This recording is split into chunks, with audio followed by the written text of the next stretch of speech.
Thank you, Center for Spiritual Living Denver, for your continued support. Thank you, Center for Spiritual Living Midtown Atlanta, for your monthly contribution. Thank you, Center for Spiritual Living North Jersey, for your monthly contribution. And please help us welcome Om Center for Spiritual Living in La Mesa, California. Thank you for your monthly donation. Thank you, Center for Spiritual Living Seattle, for your most generous donation.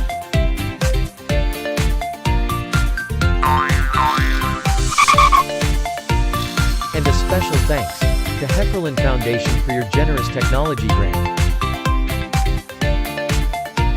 And Suze Ajit, thank you for your very generous donation. And a big shout out to all our committed donors.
Hi, and welcome to the Cosmic Prayer. I'm so excited to be here this Monday afternoon here in the UK, and 12 o'clock, I think, or 10 o'clock Mountain Time. I've got to get my timings right here. My name is Laura Topper, and I'm here, of course, on New Thought Media Network, this amazing focus ministry that shares so many programs just like this to inspire you to know the truth of who you are as love, using spiritual practice and conversing, understanding more. And this show particularly, we have an ongoing conversation about prayer. And this happens week after week with a different inspirational super guest who comes on to share the idea of prayer. And this week, I just feel so filled up, so grateful, so overjoyed that the super guest who is here waiting to come on is just such a beam of light. She lights up my life and my heart. And I know that Bonnie Gonzalez has so much to share here with us. Not only today, she's going to continue her sharing with her new show, which she's going to talk about, that's coming on with her to New Thought Media Network in the next couple of weeks.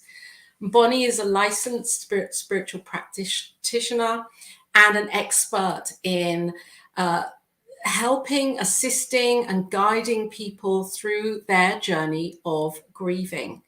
And Bonnie is a registered nurse and also a life coach, and has so much to offer and share in the way that she does with the work that she does and creates really from her heart. So let's welcome Bonnie on, because I'm just so excited to be here with you, Bonnie. I know you're coming in from Mexico. Welcome to the Cosmic Prayer. Good morning, Laura. I love our different time zones. I love how we're just all over the world. You're in the UK. I'm down here in Mexico. The studio's in Colorado. What a beautiful international program and opportunity to just share our voices with the world, Laura. Thank you for that. Oh, and it's just amazing that you're here. Yes, and that we're connecting like this, and that the internet makes everything so possible, and the intention that we have to share like this and to inspire. And you are such an inspiration, Bonnie, with everything that you do, and your global intention. I know that you are a global citizen, and that's what I love. One of the things that I love about you is you're fearless. It's like, okay, let's pack a bag. We're going here. We're going there. We're going to live here. We're going to live there. Bonnie. I was going to say, Laura, I think that's the byproduct of prayer, correct? Right. Oh gosh, when I think about prayer, Laura, when I think about prayer, I feel that every focused intention that I have is a prayer. Prayer doesn't just happen, in the morning or in the evening. For me, prayer is ongoing. When I think about, just yesterday, I was thinking about my daughter that's visiting Germany. And I just sent her light and love in that moment. In that moment, that was a prayer. That was definitely a prayer for her well-being.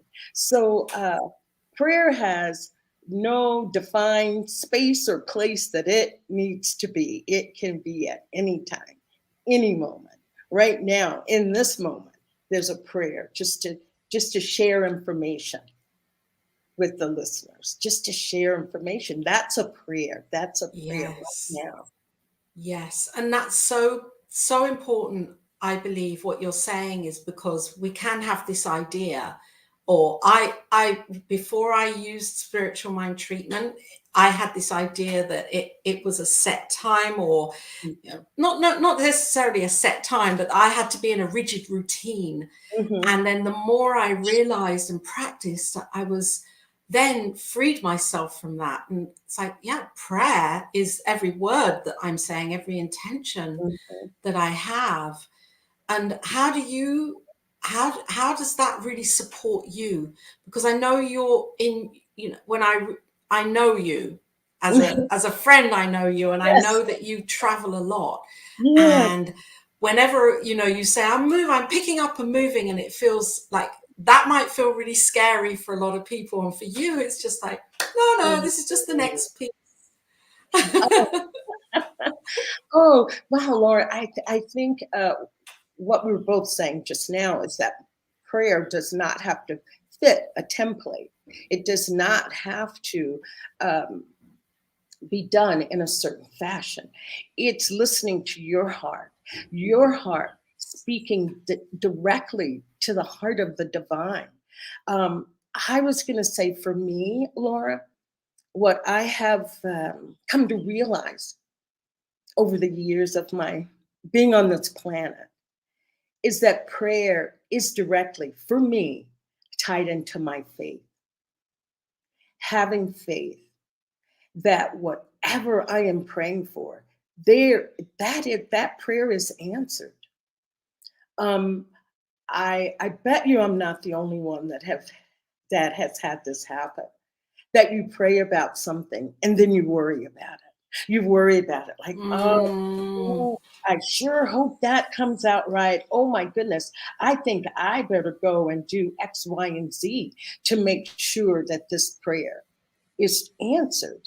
And someone said to me a long time ago, they said, Bonnie, you either pray about it or worry about it, but you can't do both. It's like the person said that every time you pray, your angels are there. They come, they listen, and they go out to seek the answer to your prayer. But every time you worry about it, the angels come back. They come back to hear, oh, is she saying one more thing? Oh, did she say something else? Let's make sure we get it right. So this person said to me, Bonnie, every time you pray, and then when you worry, you're calling your angels back. You're calling your angels back. So the prayer doesn't get answered because you're worrying. So for me, that just made a visual. Yes. That prayer equals faith. Yes. Almost two sides of the same coin. Prayer for me equals faith. And yes. Yeah. So I just wanted to That's such a beautiful sharing, because I know you're a visual person and you love creating, we'll talk about that in a moment, because of yeah. the work that you do with soul collage. Mhm. And yet when you said that, we're sending our angels out, it's so powerful, because it's like, Yeah. well, those angels are our thoughts and our intentions, aren't they, really? Yes. And Yes. yeah, Yes. and when we worry, we're just It is planting seeds of doubt. right. It is, as you said, it's your energy going out. It is your Yeah. energy going out. And when you stop to worry, you're blocking that energy from really flowing to manifest what it is that you want. So I just like to share that, because for me, that was a real turning point. I'm Um, sure. yes. And I want to ask you, Bonnie, because I know that your work for a long time has been where you have always served humanity from a healing perspective as a nurse, for your years of service as a nurse, assisting people healing in their own healing, and now as a life coach and a spiritual practitioner. I can see how your work as the grief doula mm, has evolved, um, piecing together, blending together, really everything that from the expertise that you have from all of these different areas. mm, And I'm really excited by what you're doing, because to be a nurse and to have held people's hands and hearts in their mm, moments of need, yeah, you must have experienced grieving in a really dynamic way, and now to turn it around into this, well, grief is so powerful, let's mm, celebrate mhm. grief. Oh, yes, yes, yes. Laura, I want to say it's doing grief work. I want people to understand, first of all, I think when we hear grief, there's the idea that somebody died or there's a death. But I want to say that grief comes from experiencing a loss, of course, the big mother of loss is death. But then we have loss of relationships through divorce, or friendships that fall apart, jobs, moving away. We moved from the U.S. to Europe. That was a loss of a lifestyle. So grief is caused by loss, and loss are those experiences, those events that happen that you can't go back to the way life was before. You just can't go back. So that puts you into that state of grief. And the more I am with grief, my own personal grief, and being with people that are in grief, the more I realize that grief truly is love. It's just love for those things that we desire and want. And being a nurse, yes, I have sat with people that have transitioned. I have sat with the families afterwards. I've sat with patients that have gone through a devastating loss, that their house burned down, they were in a terrible accident. I've sat with that kind of grief as well. And to know, um, I don't want to get ahead of myself, but you had a great guest on last week, Reverend Charlotte Manning. Am I? Yes, Reverend Charlotte, Dr. Charlotte, yes. Yes, And she just was talking about forgiveness and her book, yes. Forgive, yes. And she said, so I'm doing something called the Artist's Way. And I'm sure it's Yes. been around a long time, and you can always just do a Google search on the Artist's Way. But I read something this morning in my Artist's Way, talking about an answer to a prayer to want to articulate today about loss and grief. And that prayer was answered. I found this quote first thing when I opened my book. And it's talking about an artist. But think about This is really how life operates. Okay. It says, in order to move through loss and beyond it, we must acknowledge it and share it. Because artistic art is our lives. Artistic losses are seldom openly acknowledged or mourned. And if they're not, they become artistic scar tissue that blocks artistic growth.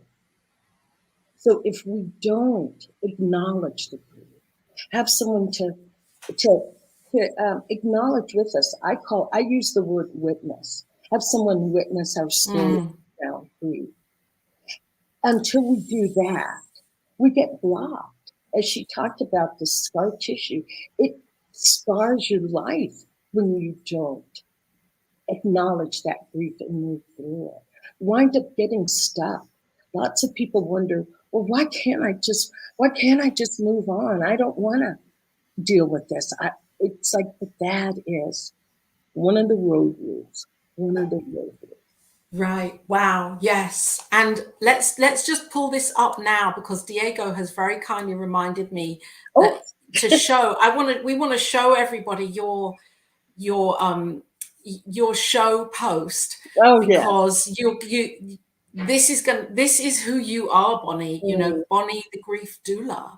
Yes. And you're going to be here on New Thought Media Network with your new show every Monday from the 14th. We're going to talk about why it's the 14th.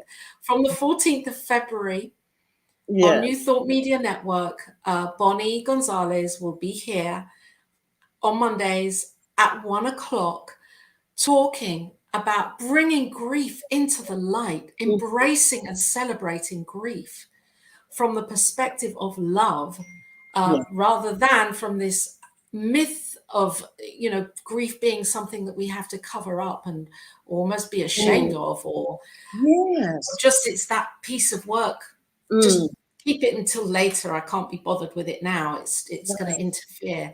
So you're going to be here every week, and you're going to talk, and you're going to have guests on, and you're going to bring your light and your expertise as a coach and as a nurse for people to ask you questions and really be involved in a conversation on this. It's so powerful, Bonnie. Yes.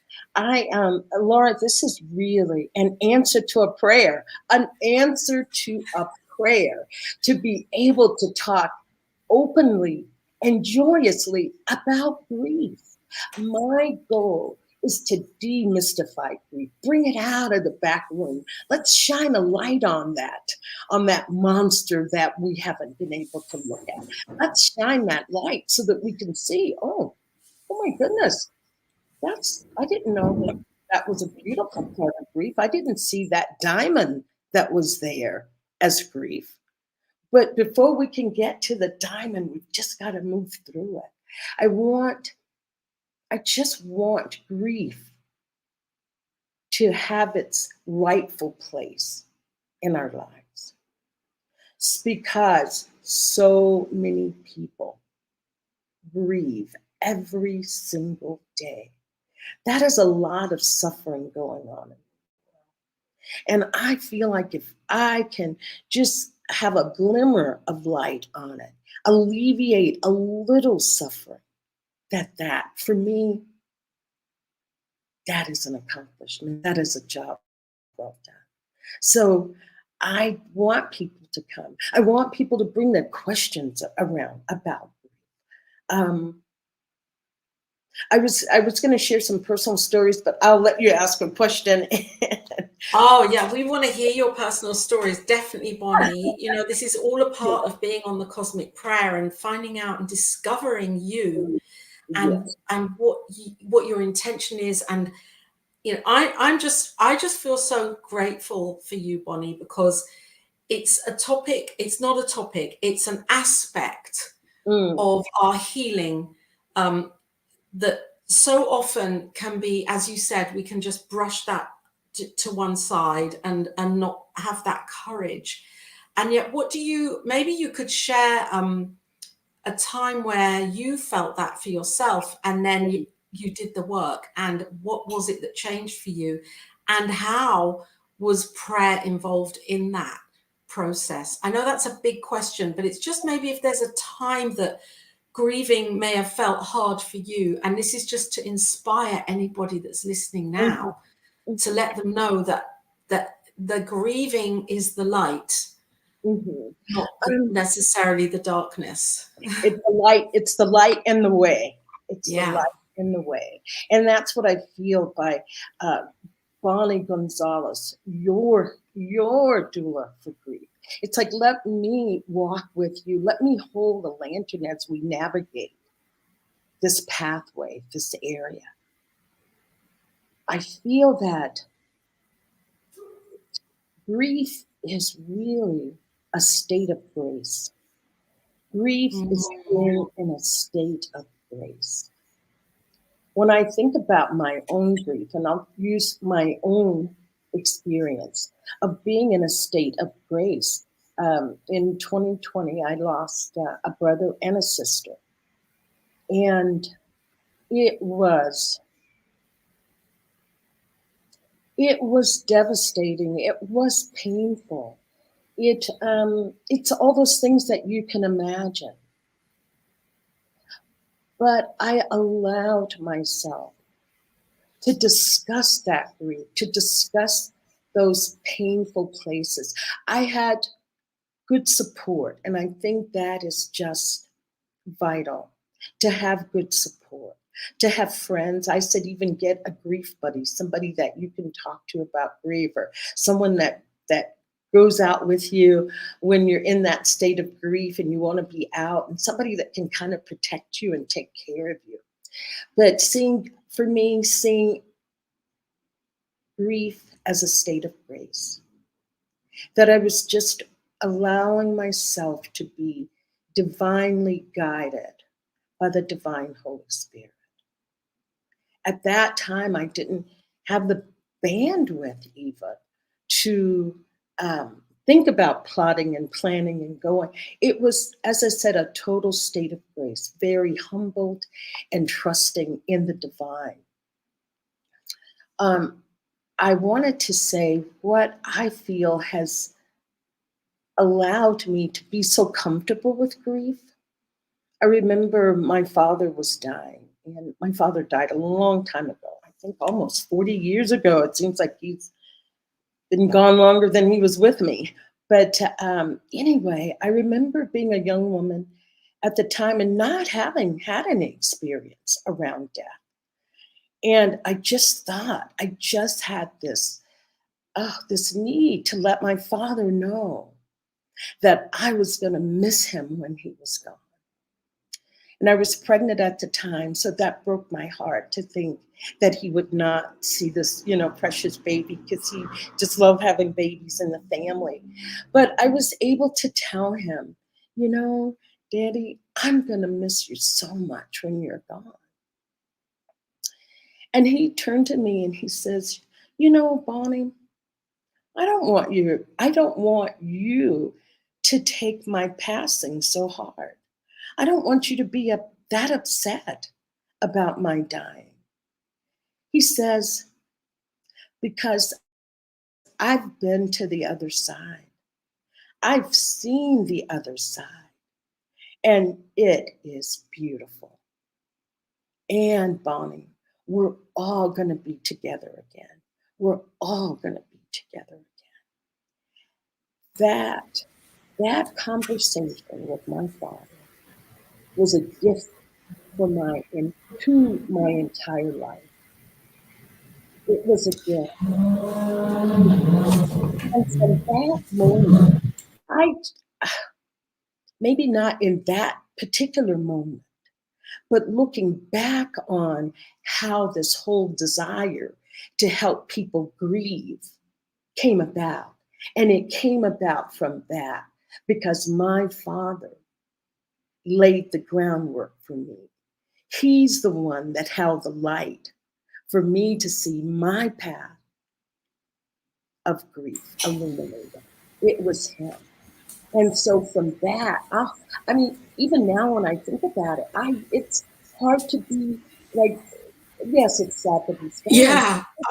He gave me. What? Oh, every day when I think about it, I'm embarrassed.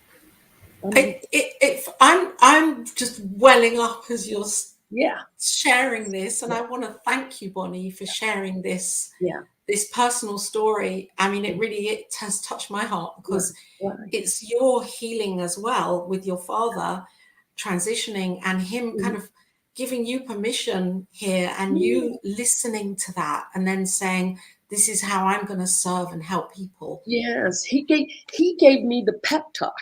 On his dying bed, he gave me a pep talk, and not just a pep talk, but like I said, made clear for me what my mission, what my purpose.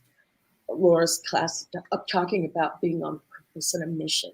It's so powerful. Yes. It's so powerful. I love this because it's inspiring me. It's like when somebody else is going through something and we feel their pain and then he was saying, it's okay. You can do this, Bonnie. The faith that he has in you. Yes. I just thought for him to say, don't take it so hard. It's like, what do you mean don't take it so hard? I will. It's falling apart. And that's one other thing quickly that I want to add. I think sometimes people shy away from grief or run from grief because they feel that they will be taken under by it, that they'll never be able to surface again and feel joy and be happy. It's like, because you allow yourself to experience that grief, then the joy that comes in is even more intensified, is even more bright, even more brilliant than to try to build on something that is unstable and not secure. Wow. As you're saying, yeah, that's fine. As you're saying this, I'm really feeling, because I did I was working with women for many years in menopause and around health and bone density and physical activity and nutrition and now really helping people to overcome or to really see the light of who they are post menopause. That's a time of grieving as well, isn't it? I know personally, going through menopause and realizing that I'm not who I thought I was, and the identity that I had kind of built for myself, then that's not you that's not me, Laura. Coming to knowing myself as the divine has been such an amazing opportunity for me to know the truth of who I am. Not identifying myself with age or aging or who I thought I was when I was 30 or 40 or 50. And prayers really helped me with that, to get closer to the divine and not to allow the conversation that's going on in our social, in the cultural social conversation around loss, when we have personal losses that have got nothing to do with anyone else. It's just our own body changing even. Yes, Laura. And that was another one of those losses, the loss of our, youth. What's gone on before, it is not now. That's another area of not being able to go back. I mean, I am not, I won't say vain, but yes, I look in the mirror and I go, oh, where did that come from? Oh my gosh. I'm not nodding at you, I'm nodding at me. I was like, I look at myself on there and I think my neck is kind of like, okay. That just brings me to a quote, and I know I'm gonna just botch it, but I'm just gonna do my best with it. It says, okay, it's 10,000 blooms in summer, the moon in autumn, snow on the mountains in winter. If your mind is not clouded by unnecessary things. This is the most beautiful time of your life. Oh.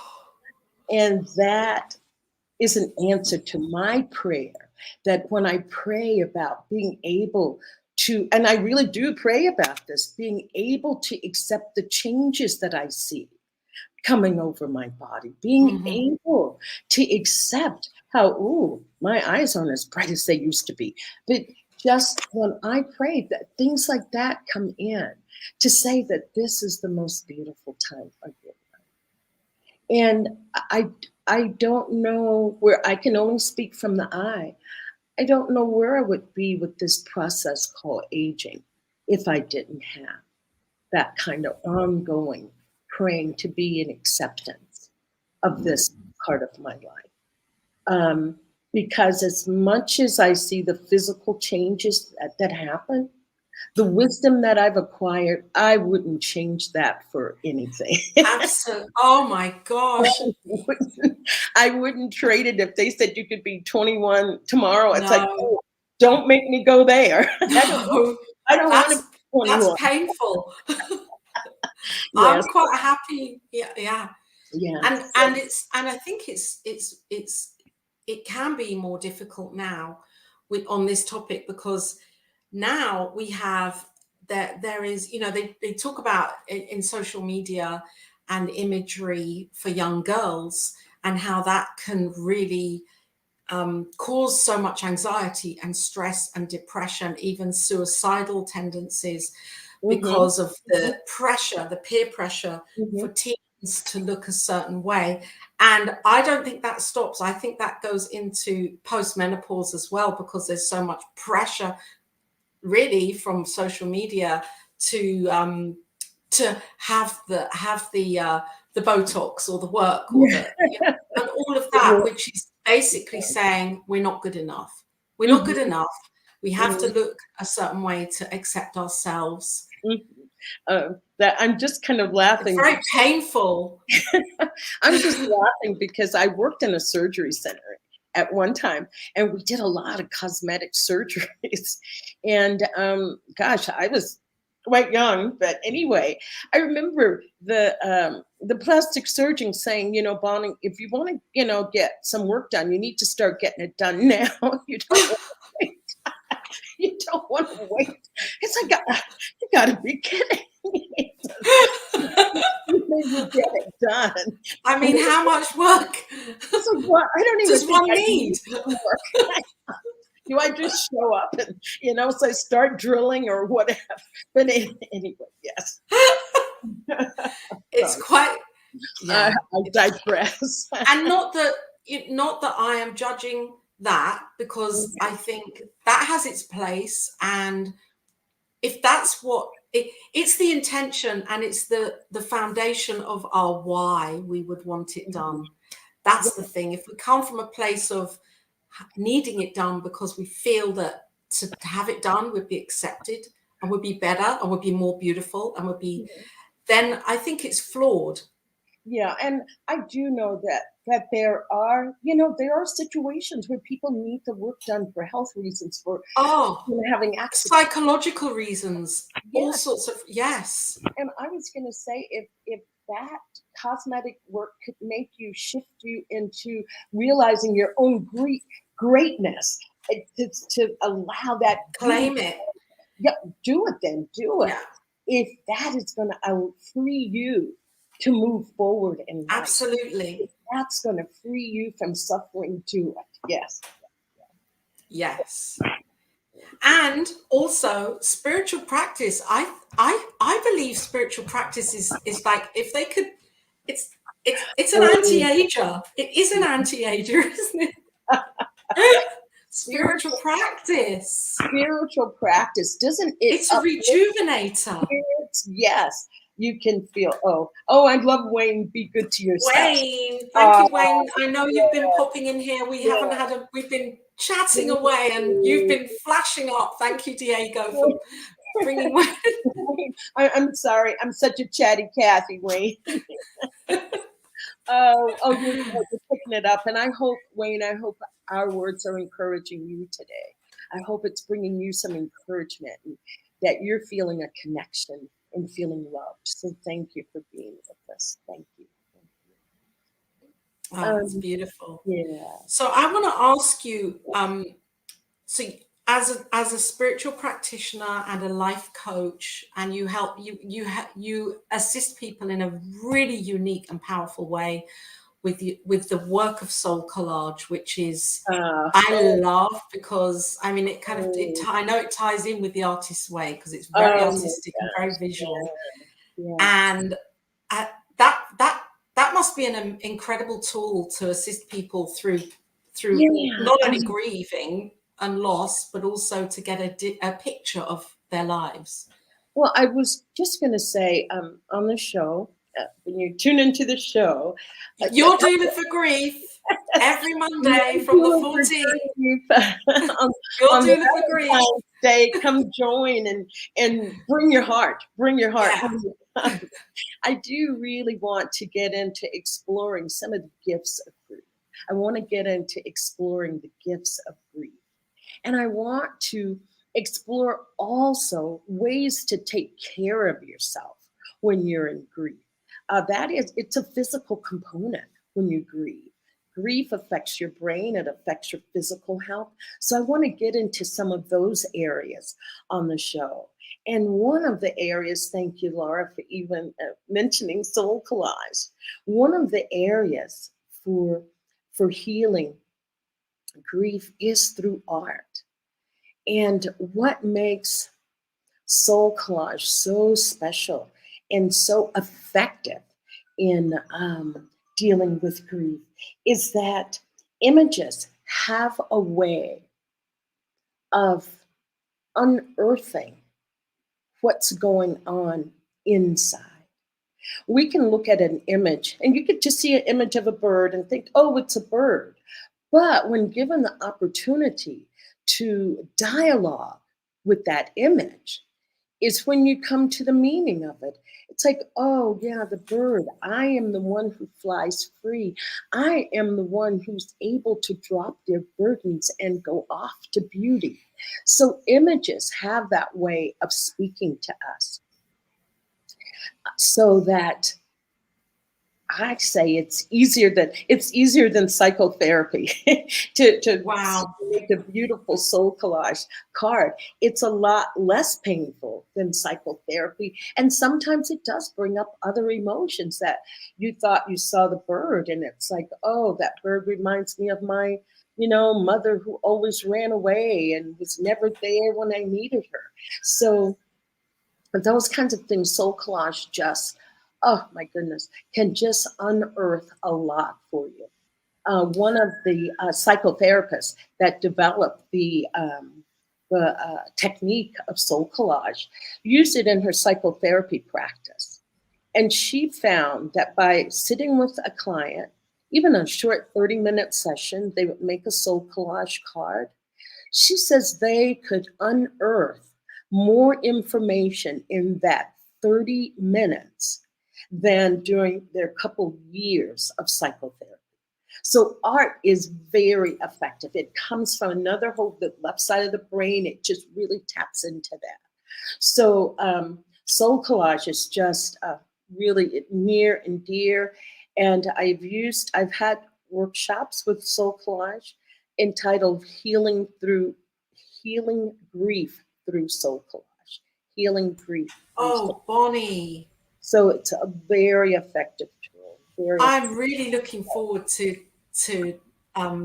joining one of those workshops. Oh, yes. And I hope that you set that in motion this year and put a workshop together, because that feels so powerful. Do you think that 2022 dream come true? Do you think that opening, as you were saying that, it feels like there's this amazing, powerful opportunity now, I know, because of everything that we are going through collectively on this planet in the last couple of years, that grieving collectively also could, I mean, I know that you chant. You chant daily, and you use the Buddhist mantras, and you follow that that tradition of chanting. And how do you think chanting together can open up, because that's prayer, isn't it? Chanting. Oh my goodness, Laura, that. This morning, okay, I do a little bit. I have a eclectic, I guess that's the word. Eclectic practice. Of course, chanting. I've started practicing Buddhism like 35 years ago. So Buddhism for me is a philosophy of life, not necessarily a religion. That's my interpretation, that it is a philosophy for life. And then moving on to becoming a religious science practitioner, that is a philosophy of life. So I feel like I have multiple tools in my toolbox, but starting my day with chanting. Treatments, oh my God, yes. Treatments, what can I say? Treatments are like what? I was going to say it's like money in the bank, but anyway, but I say that too about well, it's coming like from that overflow. It's filling us up, isn't it? Yes. Being open to that, the source. What I was going to say for treatment for me, and that's a part of that prayer, is that when we do the recognition, when we say that the divine love, spirit, God is all there is, and that I am one with that, that is a prayer right there. Yes. That is high octane. High octane. High octane. I love it. I realize that I am one with all of this, that there isn't anything. What is that? All that the Father has is mine. Yes. All that the Father has is mine. There's not anything. There's not anything. And Ernest Holmes, you know, those two parts of the first two parts of the treatment, Ernest Holmes knew those to be the most important part of our spiritual mind treatment. It's the recognizing and unifying. And really, if we do those correctly, those two parts, the rest is just kind of like window dressing, as I say. The rest falls into place. We can create absolute treatment with those two parts by knowing that truth in our hearts. Right. And it's taken me, and as I said, it's back to me, but it has taken me some time to really connect to that in an authentic way, that is my truth. That is my truth. If I am, not if, but knowing that I am one with that divine Holy Spirit, how do I show up in the world? How do I show up in the world? I like to feel that it is the divine Holy Spirit that's coming through right now to speak and to share this information. And when I take it in that vein, in that way of knowing that truth, everything else just comes natural. Everything else comes natural. But when I feel like I've got to do it, I've got to push through, that's that's when then, as you said in the very beginning, when we're not actually having that faith, we're not coming, we're living from then actually I'm not, you know, we're calling the angel back in. Calling our angels back in. Calling our angel. Yes.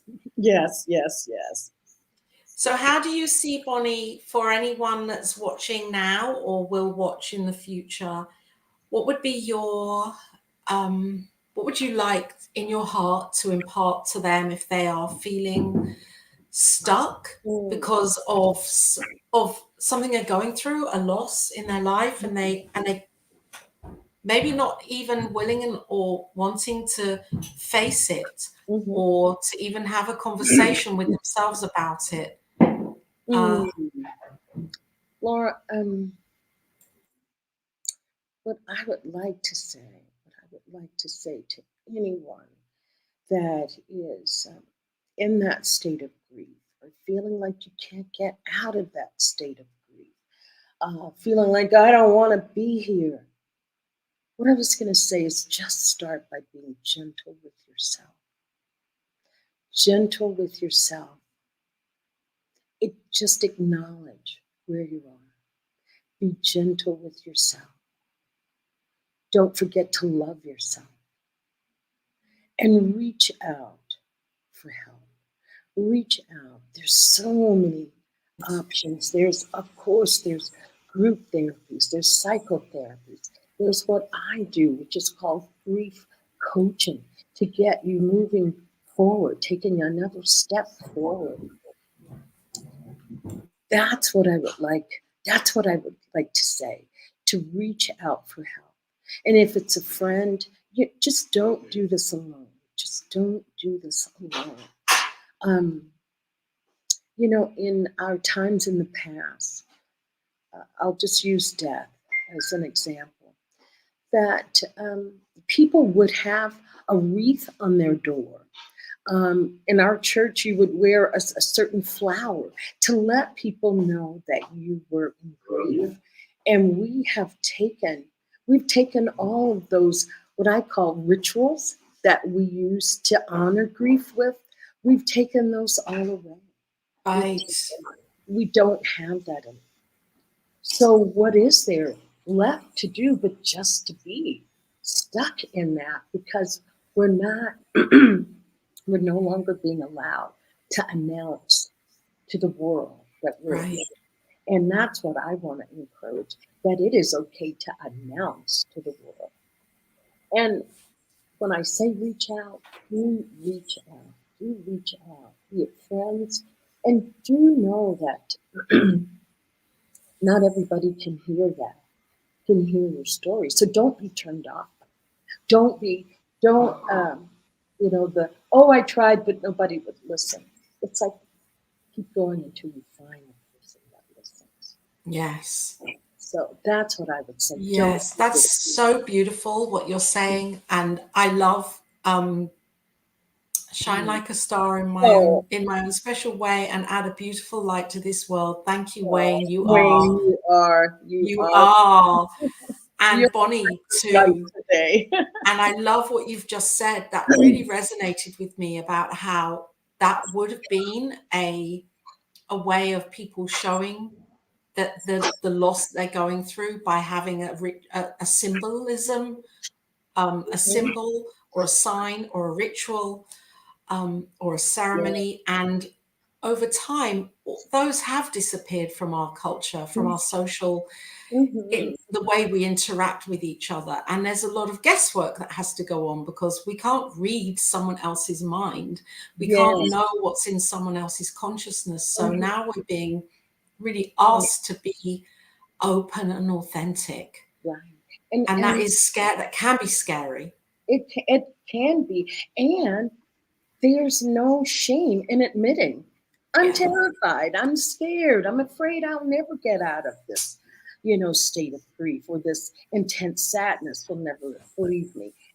It's what you're feeling. All I want to say is acknowledge what you feel and don't judge it.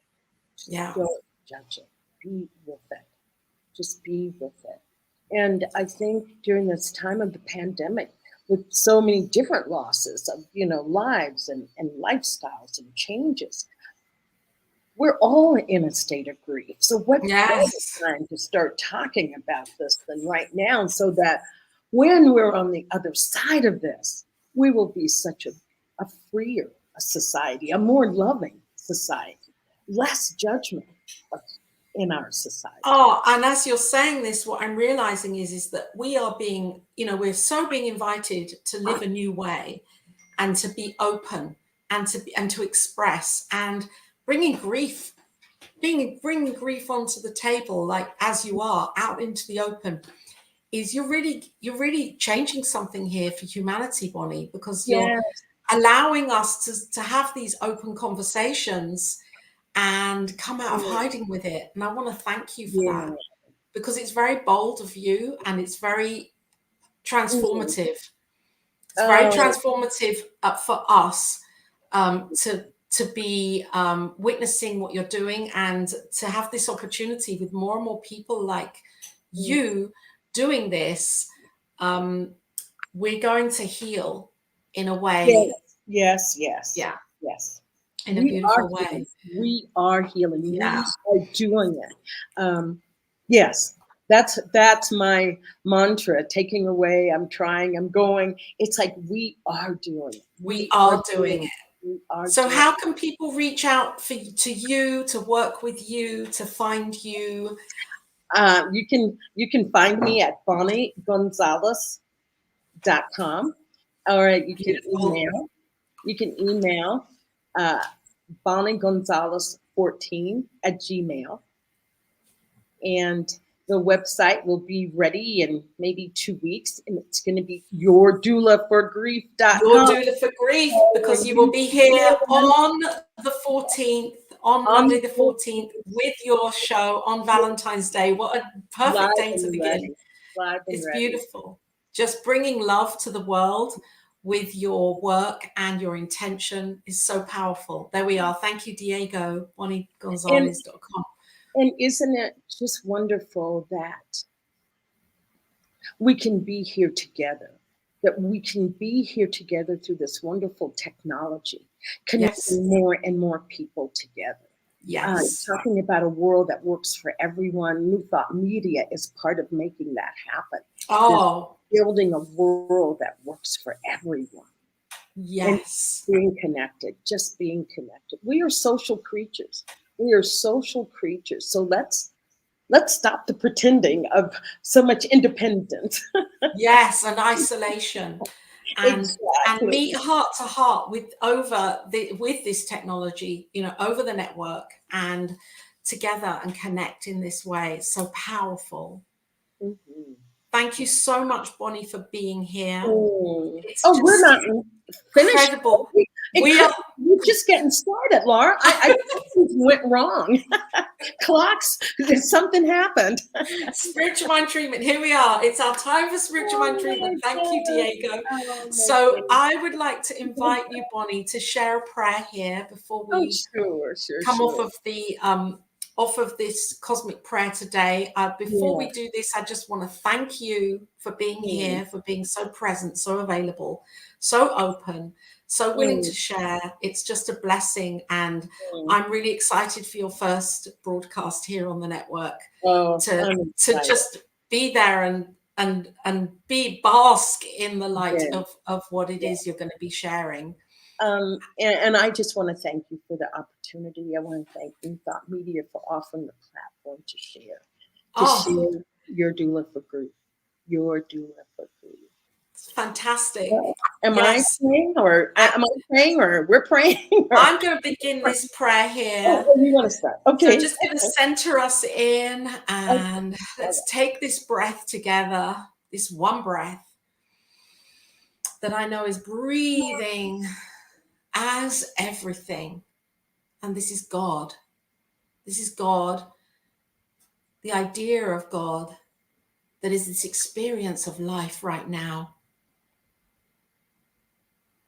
That is the love and the power, the presence, the wisdom, the idea of everything. The idea of this creation, of this incredible universe and beyond, the multiverses and everything, the galaxies, the suns and the stars and the moons and the Milky Ways and the stratospheres and this planet and everything on this planet. And as I say this and as I speak this, I am filled with awe, knowing that this is God, living and breathing and having its being as all of it. And I recognize this. And I'm just lit up with this because I know this is me. That as God is expressing through me in my unique way, I show up as this love, as this presence, as this divine expression that is also Bonnie, that is also each of us, Diego, Reverend Robert, New Thought Media Network, Wayne, everybody listening and watching and viewing at whatever point. This is God, this is love. And as I unify with this even more deeply in my heart, I pass this over now to Bonnie. Yeah. It is with a heart that is filled with gratitude. It is with a heart that is overflowing with gratitude that I stand in awe and wonder of this program, A Cosmic Prayer. I know that through this program that Laura and Diego and Reverend Robert are creating, this program is the building of a cauldron that holds whatever is needed by those that are listening, whatever is needed. If that person is in need of connection, if that person is in need of love, if there is healing that is needed, that it can be found right here and right now, right where we are individually and collectively is where God is. Yes. We are divine, magnificent, exquisite creations of the divine. And with that knowing of our own unique exquisiteness and powerfulness, knowing that there is not anything that whatever is desired can be manifested. All one has to do is know and believe. Know that whatever is God, whatever is going on, God is in the midst of it. Knowing that through this program, each person is coming a little bit more slowly into their own light, little by little with each program. Each person wakes up just a little bit more. Our world is just like a dark building. That where one by one the light comes on. As my individual light comes on, Laura's light comes on, and then it goes on and spreads out through the world until that building is fully lit, fully illuminated, bringing a bright world that works for all. And it is with this knowing that the possibility for each person to realize their own magnificence and greatness, that exists, is what allows prayer to be deepened, faith to be deepened, the cosmic prayer that goes out to the universe and comes back fully lit. The planet is fully energized and healed, that there is healing taking place right now on this planet through cosmic prayer and through New Thought Media Network. And it is with, oh my gosh, it's with a heart that is just so ecstatic and jubilant to know the truth of our time together. It is just with profound gratitude that I release this prayer into the law that always says yes, yes, yes. And I anchor this prayer with, and so it is. And just want you to take a minute and just breathe those words in and let those words wash over you. And know that you are loved.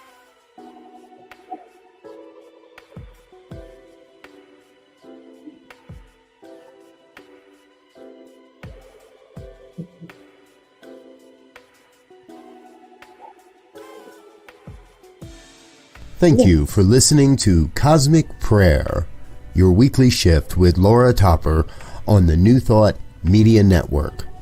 If you've enjoyed this programming, please tell a friend and join us again next week for Cosmic Prayer, your weekly shift with Laura Topper.